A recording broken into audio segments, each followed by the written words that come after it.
let's just jump right in. Typically, you have to forgive me too, because this is the first time I've done a presentation like the one I'm about to give, because it isn't your typical state of the township or update that I've done in the past, both community-wide or to this group specifically. You know, in communities like Springfield Township that are largely built out, it's difficult for me to come up with, you know, an hour-long worth of material every year to tell you this is what's being built, this is what's going on. And I could.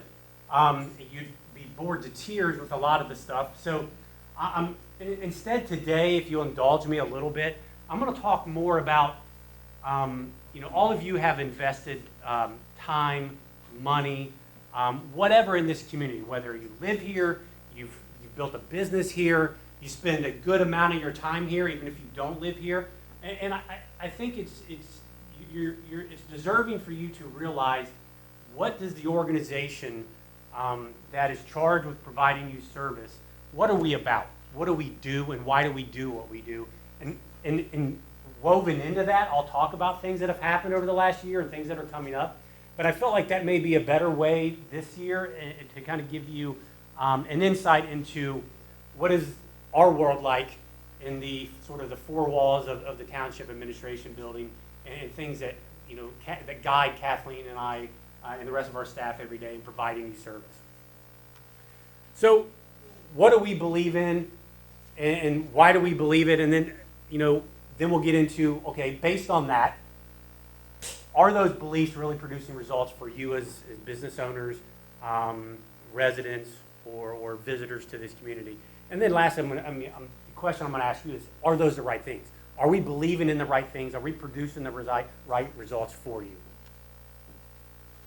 And, you know, as Ted Lasso says, if you put a sign on the wall, doesn't necessarily mean that, you know, it creates the belief. You actually have to live it, and that's what we do every day in Springfield Township. So I'm going to go through what of our beliefs. I think there's 10 or 12 of them. We really, really value our residents. We want to make sure that they're heard and that they feel valued. And what does that mean? Well, it means that we also believe in an environment where everyone feels inclusive and that everyone feels like they're appreciated. So we do that every day, and every conversation that we have with residents, we want to make sure that they feel like in that interaction that they're the only person that matters at that point in time, because truly they do, whether it's talking to our public works director, talking to someone who's picking up litter and asking a question. You know, a lot of times for us, that if you call the police department or you call the fire department, God forbid, and you're in one of those situations, that may be the only interaction you ever have in 20 years of living here with Springfield Township. That's a good thing, right? Especially if you call those two, because we don't want you to need those often, because that means something's gone wrong. But we tell our staff that you have to understand that not only is it possibly the worst day of their life because they're calling you, but at the same time, it may be the only interaction they ever have with someone from Springfield Township. So make them feel important, make them feel valued. What the picture you see here is just our Coffee with Cops, and we did something a year or two ago where we did, I forget what it was called, Random Acts of Kindness Day. We actually went around and provided random acts of kindness to people we just seen on the street. You know, customer service is why we're here. The only reason that this organization exists is to provide service to residents, business owners, and visitors. So we want to do that as efficiently as possible.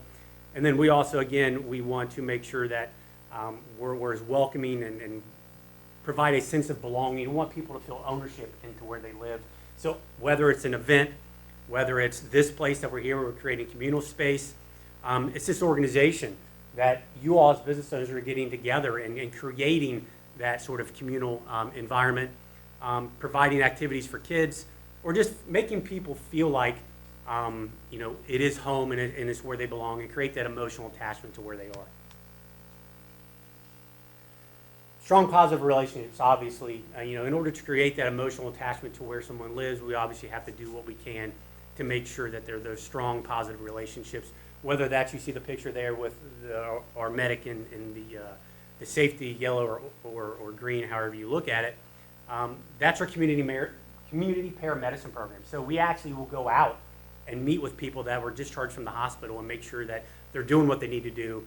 And that's a partnership with the hospital to reduce recidivism back into the hospital. So just going out and doing wellness checks to people. creating that relationship between our residents and our service departments. Going out and visiting people, residents, providing communication and making sure people are engaged with what we're doing. Obviously, that's part of this talk today, is making sure that you understand kind of what's going on in the community and what we're about. And it's essentially creating that two-way form of communication between residents, business owners, and us as an organization charged with providing that service. Our EPIC team, you see the picture there on the top, that's our EPIC team through our Department of Innovation. Their sole goal is to get together and try and improve services and again, expand and a lot of times exceed the expectations that our community members have in terms of what we're about. So we're not only here to meet your service demands, hopefully we can exceed them. And then we're obviously looking for ways to leverage this organization with partnered organizations. You see the mobile stroke unit there, one of only a few in the country that is housed here in Springfield Township that provides service not only to the region, but I think it's comforting to know that that is here in your community.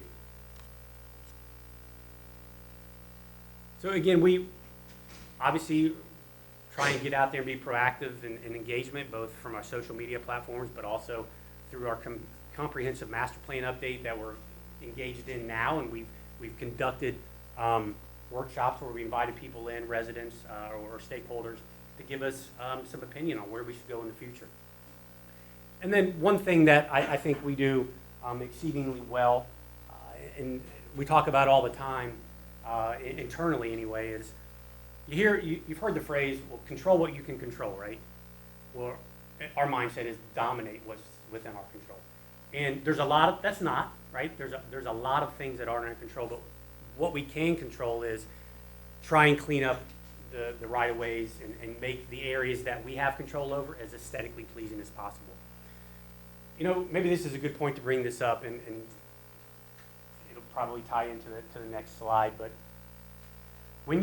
everyone in here, I'm sure at some point, you have a favorite restaurant, or you've been to a restaurant where you've received exceptional service, or you have a favorite place you like to go on vacation because you receive, again, exceptional service, or it's aesthetically pleasing, or it makes you feel a certain way by being there, right? And all of us, and I'm guilty of it, probably more than my wife would like to admit, I love going places where service is outstanding. And I'm willing to pay for that service. Why should that be any different than where you live or where you decided to invest in a business?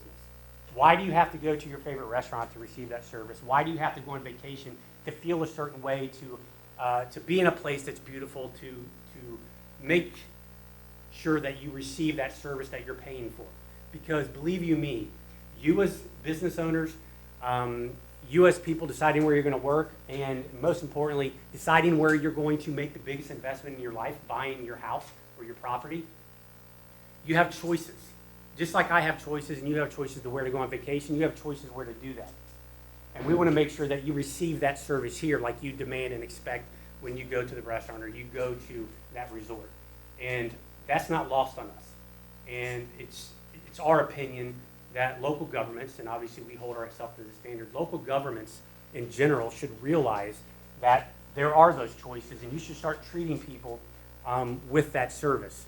Because if you don't, they are going to find another place to live. They're going to find another place to open a business. They're going to find another place to work. So we take that stuff seriously, and we've done stuff, I think, beyond what other local governments do when it comes to litter collection and different things, and we can get into the details of what that is, but that is a big focus of ours.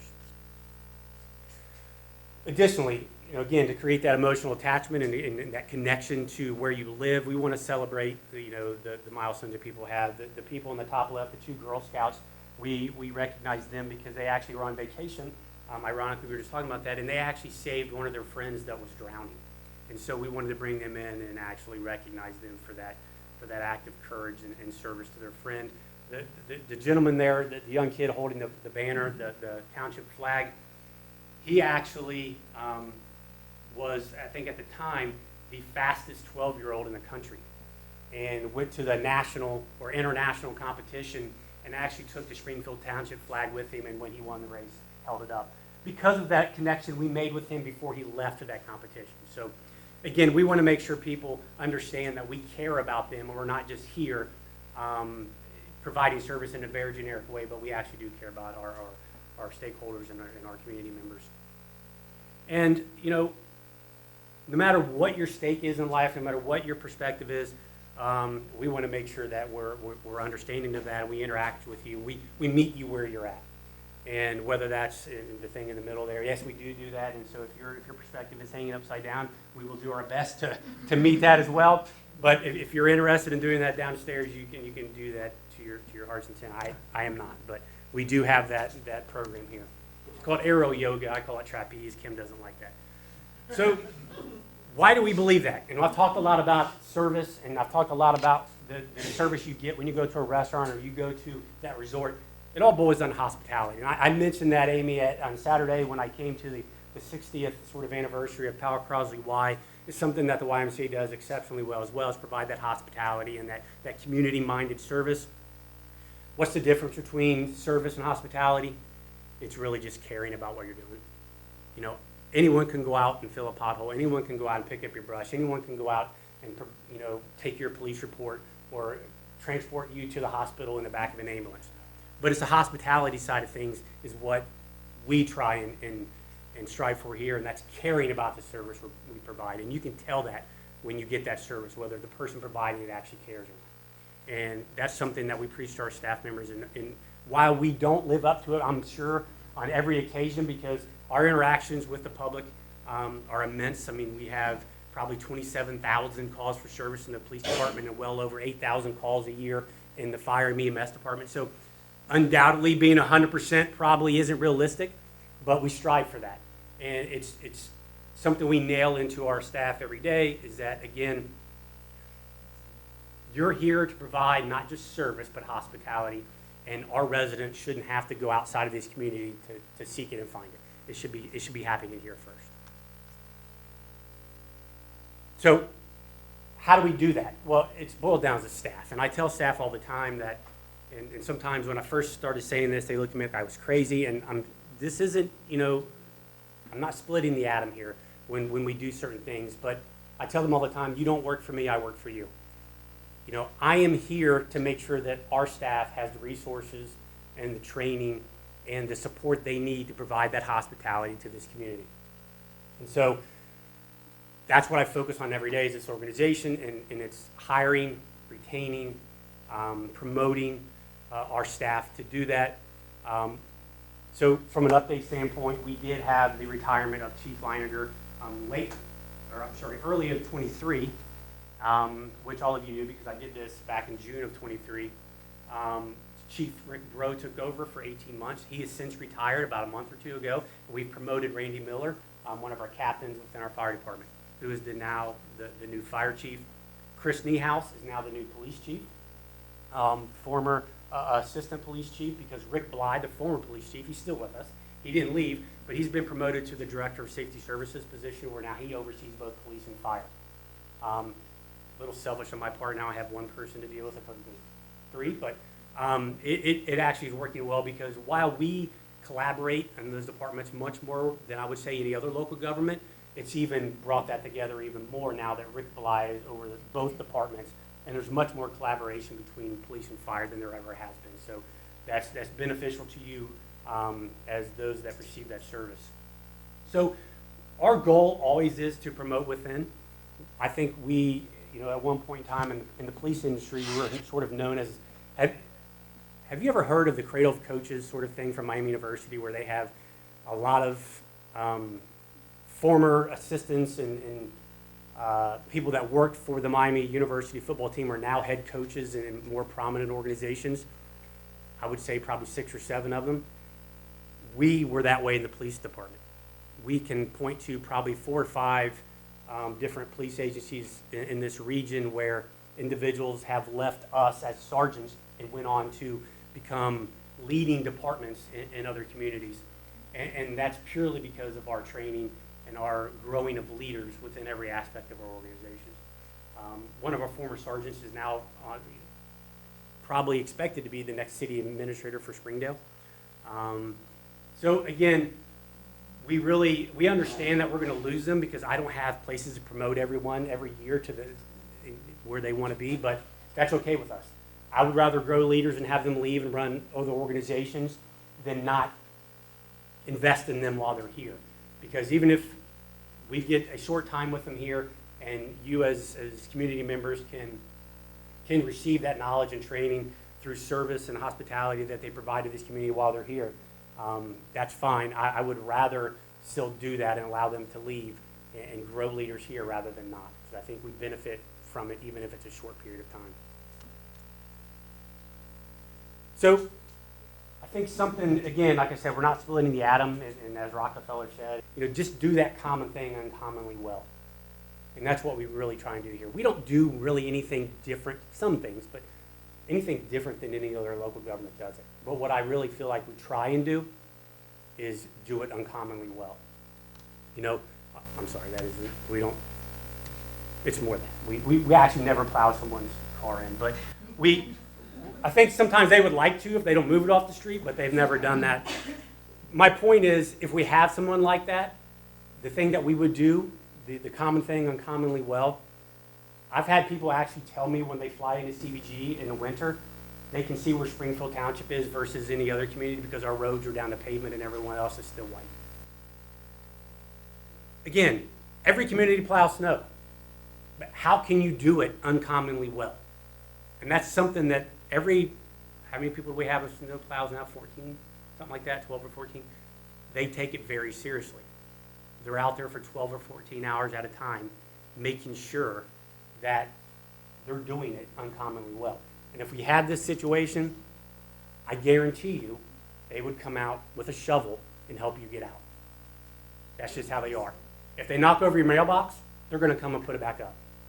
So my point is, it's not hard. Just take care in what you're doing and providing that service for, again, the hospitality. So again, as I said, I would weave in sort of updates.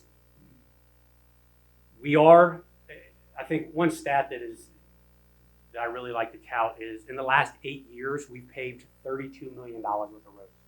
We have 400 streets in Springfield Township. We've repaved almost 140 of them in the last 8 years. The best part about that stat, though, is of that 32 million, almost $17 million of that has come from outside grants we were able to secure. So you talk about leveraging what we have here and being creative in how we do things, both with our assessment process and grant writing. The fact that we were able to pave 140 streets, $32 million worth in 8 years, and only less than half of that coming from township dollars is pretty phenomenal. And I'm going to be a little boastful about that, but my point is, everybody paves roads. How well are you doing? And we have another project this year. We're doing about $5 million worth this year. It's costing Springfield Township about $1.2 million. So, a while ago, we started to look at what do we want to become as a community, and we had different ideas. And I think for a long time, we tried to fight against what are we. And we tried to make us something that I don't think we had the infrastructure, or what we refer to in the development world, the bones to do. We know we're a suburban community and that we're a transient community, and what is our main business border going to be? We know it's going to be a lot of fast casual, kind of transient, sort of service-oriented restaurants. Okay, so if that's what it's going to be, then let's be the best at that. And so we try to go out and find the best in class of those particular uses. And I think we've done a pretty good job of it. Obviously, there's some things that we would like to have, but if you look at the uses we have, and you try and first you have to think about what you want to be before you become it. We've done that. I think given our location, we want to be a hotspot for medical, obviously with Tri-Health, with the incoming of Mercy operating a small clinic on the corner of Hempstead. We have a pediatric dental oral surgery center coming in. So I think we're really trying to attract the medical here for a lot of reasons. And if we're going to be fast food, we want to get the best. Obviously, I think everyone likes Chick-fil-A, everyone likes City Barbecue. everyone wants a brewery, so we had to think about what that was going to look like and how we were going to pull that off. And I'm glad to see, after 3 years of brain damage between Kathleen and I, we're able to get that project done.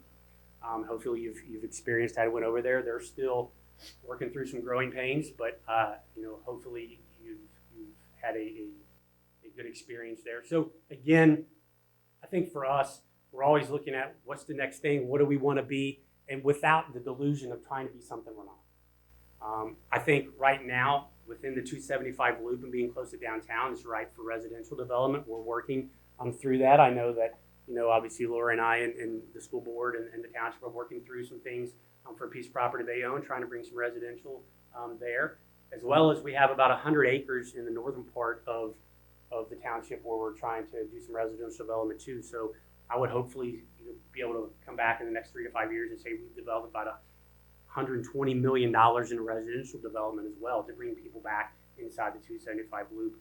And my goal is to make, if you don't want to live downtown, but you want to live downtown adjacent, I want this to be the premier suburb for you to choose. And, there are other areas where you can do that, but I want to make sure that whether it's through our very careful planning from what businesses we want to see here to the services, obviously, that we provide, that people choose Springfield Township. Given this diversity and it's very eclectic style of housing, whether you want that mid-century modern or you want the typical colonial 4-bedroom, 3-bath, whatever it is you want, we want to make sure that we're that choice for people that want to live adjacent to Cincinnati, but in a more suburban setting, and we want it to be Springfield Township. So I know that was quick, and I apologize. Like I said, I had a pretty hard stop. I need to get somewhere at 1, so I wanted to leave 10 or 15 minutes for any questions or things before I head out, because I know that a lot of times I'll get up here and talk for an hour, and I've not said one thing that someone was interested in hearing. Well, I appreciate it. I got to run, but again, thanks everyone.